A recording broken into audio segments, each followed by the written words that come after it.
Hello, I'm Christopher Gajewski of Axiom Orthodontic Studios. In today's video, we're going to talk about potato. What's in the name? The nomenclature for orthodontics is set. It's in the textbooks. But I like to get on the same page as the doctor because though I know that we're speaking the same language, as I explained, there's different dialects. As a lab owner, it was a lot like when I studied abroad at the University of Glasgow. I could kind of understand, or I could mostly understand my flatmates, but then we ran into some of their friends from the northern part of Scotland, Aberdeen, and they started talking, and I couldn't understand a word they were saying. I was like, "Is this English?" And they laughed and they slowed it down and showed me what they were doing, and I still couldn't understand them.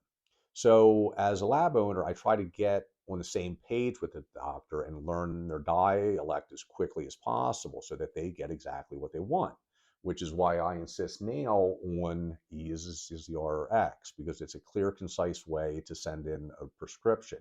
The old way, it left too much room for misinterpretation. I ran into two big problems. I mean, there was a bunch of small problems, but two big ones was one, I lost an account. A doctor asked for something that I had made hundreds of times, uh, maybe even more than that. So but I never made one for him. So I made it the exact same way that I made it all the other times.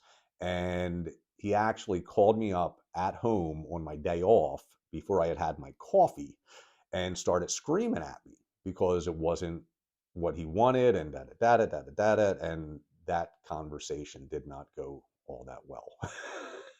And then I had another instance where a fairly new doctor, he asked me for something, and it was something that I hadn't made in a long time. I had made a few of them because it's a pretty specialized appliance.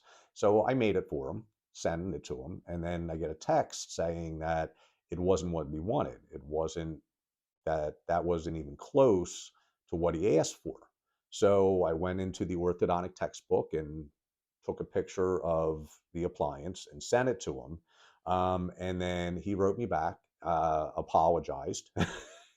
And then we had a phone conversation. And then it turned out that he was looking for something that I made every single day, but he had just learned to call it something different. Like I said, it's different dialects. It's where you went to school. It is who you were trained by. There can be a lot of confusion. There can be a lot of miscommunication. And that's why I insist now on the E is the RX, because it takes all the confusion and miscommunication out of the equation because everything is called a certain thing and it's all called the right thing there.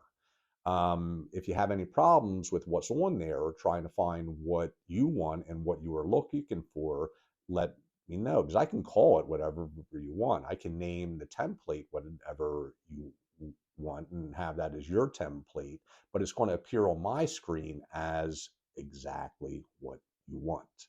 So potato, there is a difference. Tongue crib, tongue guard, thumb crib, what was the other one? It was a lower expander and oh, I forget what it's called now, but like I said, it's just different dialects, same language at times.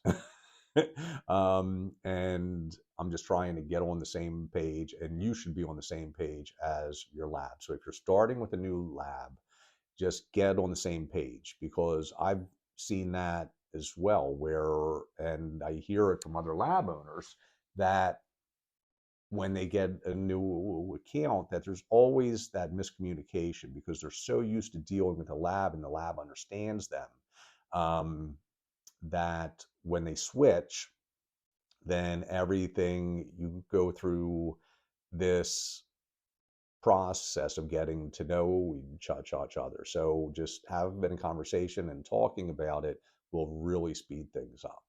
So instead of the normal aloha, um, I'll tip my hat to my friends in Glasgow and say, cheers, mate. and have a good one.